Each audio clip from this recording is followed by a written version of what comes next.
एक नई शुरुआत हो चुकी है। कैंसर को ट्रीट करने का अभी तक का जो कन्वेंशनल मेथड चला आता रहा है, किसी भी ऑन्कोलॉजी डिपार्टमेंट की बैकबोन, कीमोथेरेपी, रेडियोथेरेपी या फिर सर्जरी, जिसके द्वारा कैंसर के सेल को अटैक करके उसको ख़त्म करने का जो अभी तक मेथड बना आया है, इसमें एक नया अप्रोच जुड़ चुका है, इम्यूनोथेरेपी। अपने ही शरीर में पैदा होने वाले कैंसर को शरीर को प्रोत्साहित करके उसको ख़त्म करने का एक नया तरीका। नमस्कार दोस्तों, मैं हूं doctor Deepak, mind memory trainer, psychoneurobic expert.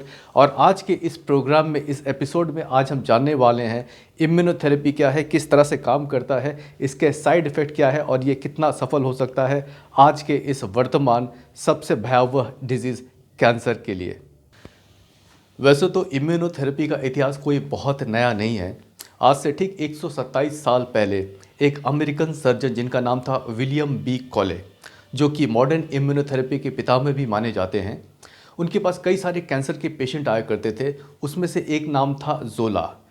1891 में जोला नाम के पेशेंट जब उनके पास में आए थे, उनके बॉडी में बहुत सारे ट्यूमर के सेल्स थे, बड़े बड़े ट्यूमर्स हो गए थे। अब उसमें से एक ट्यूमर बिल्कुल गर्दन के पास में था, जिसका कि साइज़ काफ़ी बढ़ चुका था और यहाँ तक कि जोला को अब खाने पीने में भी दिक्कतें आ रही थी।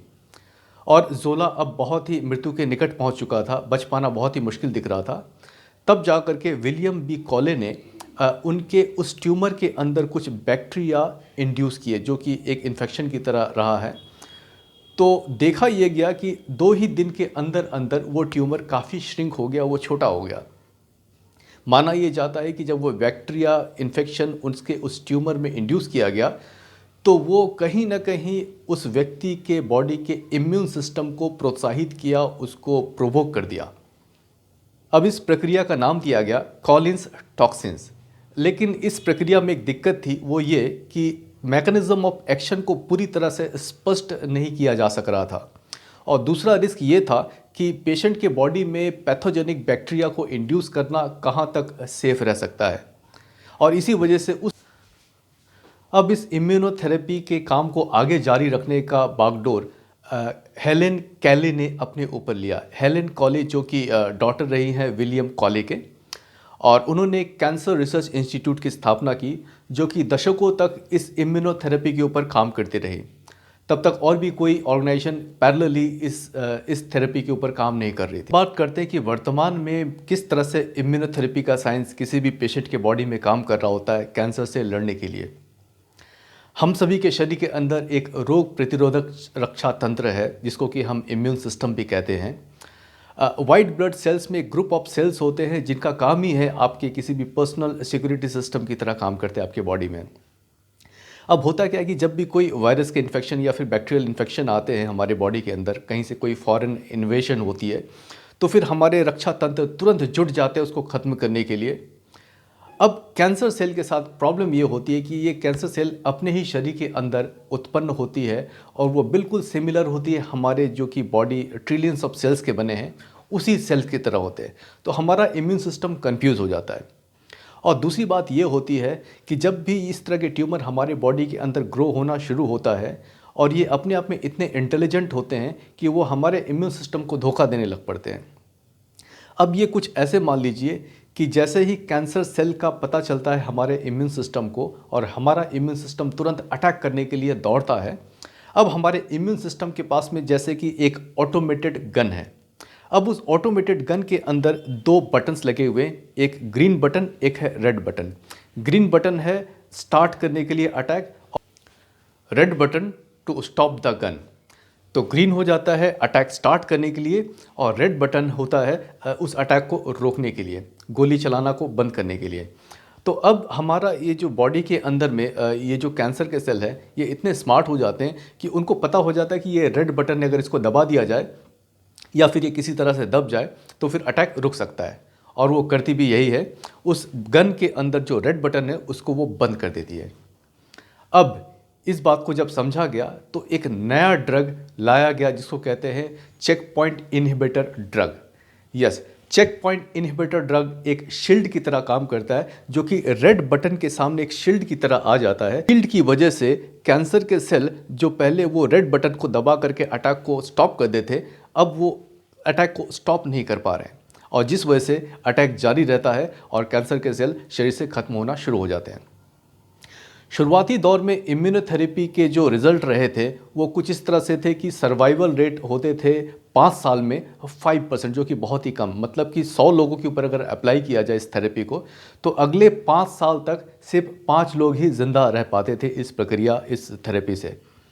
अभी हालांकि इसमें काफ़ी इम्प्रूवमेंट रही है, 50% से भी ज़्यादा लोग अगले 5 साल तक ज़िंदा रहते हैं या फिर इसके आगे भी। हमारे बॉडी के इम्यून सिस्टम में जो सेल्स होते हैं जो रिस्पॉन्सिबल होते हैं इस तरह से सोल्जर की तरह अटैक करने के लिए, उन सेल्स को टी सेल्स कहा जाता है। इम्यूनोथेरेपी में एक और स्ट्रेटेजी है जिसमें कि हमारे बॉडी से वाइट ब्लड सेल्स को निकाल करके उसको लैब में दोबारा से जेनेटिकली इम्प्रूव किया जाता है, ट्रेन किया जाता है कैंसर के सेल्स से लड़ने के लिए, और फिर वापस से बॉडी के अंदर उसको इंजेक्ट कर दिया जाता है। अब यहाँ पे 2 फ़ायदे होते हैं। वो सारे सेल्स, नए जो टी सेल्स हैं जो कि जेनेटिकली इम्प्रूव हो चुके हैं, री इंजीनियर हो चुके हैं, ट्रेन हो चुके हैं, बॉडी के अंदर जाकर के कैंसर के सेल को अटैक तो करते ही हैं और साथ ही साथ बॉडी के अंदर जो बाकी के टी सेल्स हैं उनको भी ट्रेन करते हैं। इसका एक और फ़ायदा है कि ये जो ट्रेंड सोल्जर्स है वो आने वाले समय में भी उस कैंसर के सेल को रिमेंबर रखते हैं, याद रखते हैं। अगर वो गलती से दोबारा पैदा हो जाता तो उसको अटैक करने के लिए, ख़त्म करने के लिए सक्षम होते हैं। इम्यूनोथेरेपी अभी प्रारंभिक दौर से गुजर रहा है, डेवलपिंग फेज़ पे है, तो इसके डेटाज भी बहुत ज़्यादा नहीं है, इसीलिए मेन स्ट्रीम में इस थेरेपी को लाने में भी अभी क्वेश्चन मार्क है। तो अभी तक जिस कैंसर के ऊपर ये सफलतापूर्वक काम कर चुका है उनमें से है फेफड़े का कैंसर, ब्लैडर का कैंसर, नेक एंड हेड के कैंसर या फिर किडनी के कैंसर, हॉजकिंस लिम्फोमा के ऊपर भी काम कर चुका है सक्सेसफुली, ब्लड कैंसर में भी ये काफ़ी सक्सेसफुल रहा है। अब अगर बात करें इम्यूनोथेरेपी के साइड इफ़ेक्ट की और अगर कंपेयर करते हैं जो ट्रेडिशनल मेथड है कीमोथेरेपी या फिर रेडिएशन, तो जैसा कि आपको पता होगा कि कीमोथेरेपी में बाल झड़ने शुरू हो जाते हैं, कमज़ोरी आ जाती है, दस्त शुरू हो जाता है, भूख लगनी ख़त्म हो जाती है, कमज़ोरी आ जाती है। इसकी तुलना में इम्यूनोथेरेपी में जो भी साइड इफ़ेक्ट है वो थोड़े कम ज़रूर है।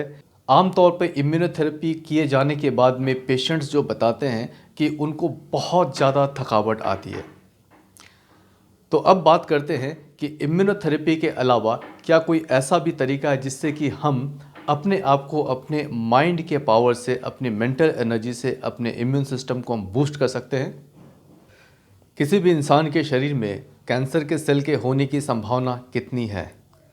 रिसर्च बताती हैं कि किसी भी इंसान के पूरे लाइफ टाइम में लगभग 1/3 चांसेस है कि कैंसर के सेल कभी ना कभी पैदा हो। मतलब कि 1/3 इंसान, हर तीसरे इंसान के शरीर के अंदर कहीं ना कहीं पूरे लाइफ टाइम में कभी कैंसर के सेल जरूर बने होंगे। तो महत्वपूर्ण सवाल ये नहीं हो जाता कि कैंसर के सेल कहीं आ ना जाए हमारे शरीर में, बल्कि महत्वपूर्ण ये हो जाता कि हमारा इम्यून सिस्टम जब तक वो एक्टिव है तो कैंसर के सेल पूरी तरह से इनएक्टिव रहेंगे। तो हम अपने इम्यून सिस्टम को कैसे एक्टिव रखें, ये अपने लिए महत्वपूर्ण सवाल रह जाता है। हमारी इम्यून सिस्टम वीक कैसे होती है, कमज़ोर कैसे होती है, ये एक मुद्दा है जिसको कि हमें समझने की ज़रूरत है। याद रखिए, हमारी बॉडी हमारे थॉट्स, हमारे इमोशंस को रिस्पॉन्ड करता है। हमारे विचार सकारात्मक होते हैं, भावनाएं सकारात्मक होती है तो हमारे बॉडी के इम्यून सिस्टम भी स्ट्रांग होते हैं, और उसके बजाय हमारी भावनाएं जब भी नेगेटिव होती है, इमोशंस नेगेटिव होते हैं, तो हमारे इम्यून सिस्टम भी वीक होने शुरू हो जाते हैं। एंगर, जेलसी, हैट्रेड, ये सारी की सारी नेगेटिव इमोशंस हमारे इम्यून सिस्टम को वीक करती हैं। और इसके अलावा गलत खान पान, गलत लाइफस्टाइल हमारे इम्यून सिस्टम को कमज़ोर बनाती है। अपने लाइफस्टाइल को सही रखें, पॉजिटिव रखें, रेस्ट और एक्सरसाइज का बैलेंस रखें। जहाँ तक हो सके प्रोसेस्ड फूड को अवॉइड करें, चीनी ना खाएं। आपने देखे होंगे कि कई बार शॉपिंग मॉल में इस तरह के भी ऑफर्स होते हैं कि 2000 रुपीज़ के ग्रॉसरी आइटम लें और 2 किलो चीनी मुफ्त ले करके जाएं। मैं कहता हूं कि आप 2000 के सामान नहीं या 4000 के सामान लें, लेकिन चीनी वहीं पे छोड़ दीजिए। वो चीनी नहीं, वो जहर है। अगर आपको मीठा खाना ही है तो आप गुड़ खा सकते हैं, वो भी काला गुड़। वो सफ़ेद गुड़, वो गोरा गोरा सा साफ़ सुथरा दिखने वाला वो गुड़ ना लाएं। वो दिखने में ज़रूर सफ़ेद गोरा गोरा सा है, लेकिन बनाने का जो प्रोसेस है वो काला है। वो आपके शरीर को नुकसान करता है। रिफाइंड गुड़। भोजन में ज़्यादा से ज़्यादा सैलड्स लें, फ्रूट्स की क्वांटिटी को बढ़ाएं और इसके अलावा माइंड को एम्पावर करने के लिए हर दिन कम से कम 15 मिनट के लिए 15 मिनट के लिए मेडिटेशन ज़रूर करें। मेडिटेशन ही एक ऐसा समय है जिस समय आपका माइंड और बॉडी आपस में बेहतर तरीके से कम्युनिकेट करता है। आप अपने शरीर को सुन सकते हैं, शरीर आपको सुन सकता है, शरीर आपसे बातें करता है। यस, अब अगर मेडिटेशन में बैठना मुश्किल होता है तो कहीं ना कहीं इस बात को मान लीजिए कि आपका माइंड बॉडी के साथ कम्युनिकेट नहीं कर पा रहा या फिर तालमेल नहीं बिठा पा रहा।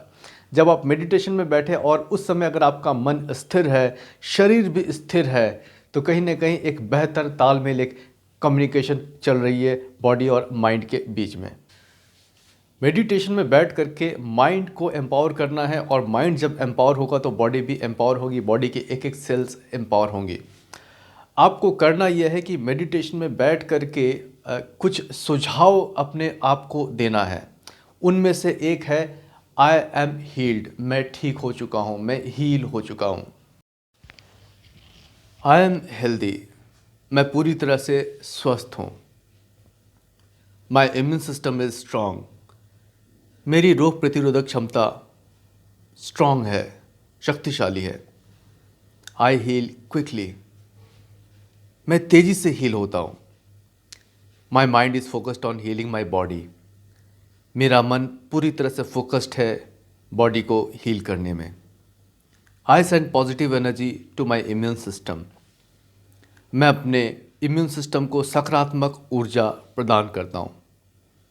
माई immune system is incredibly powerful, मेरी रोग प्रतिरोधक क्षमता अत्यंत शक्तिशाली है।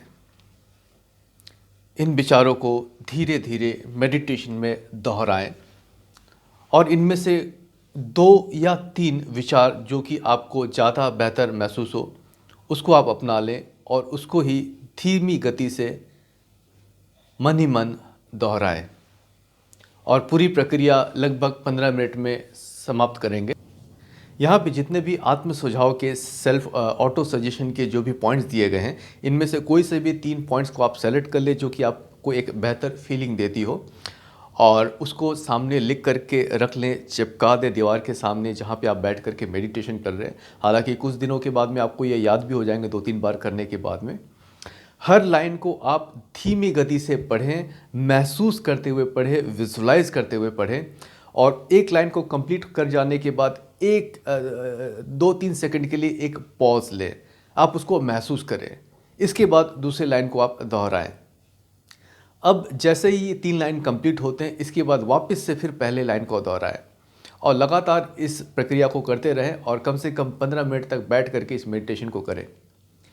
और इस वीडियो को अगर आप देख रहे हैं और आप में से अगर कोई मरीज़ है कैंसर के, जिनको ऑलरेडी कैंसर डिटेक्ट हो चुका है, डायग्नोस हो चुका है, तो वो इस मेडिटेशन को कम से कम 3 बार सारे दिन में ज़रूर दोहराएं।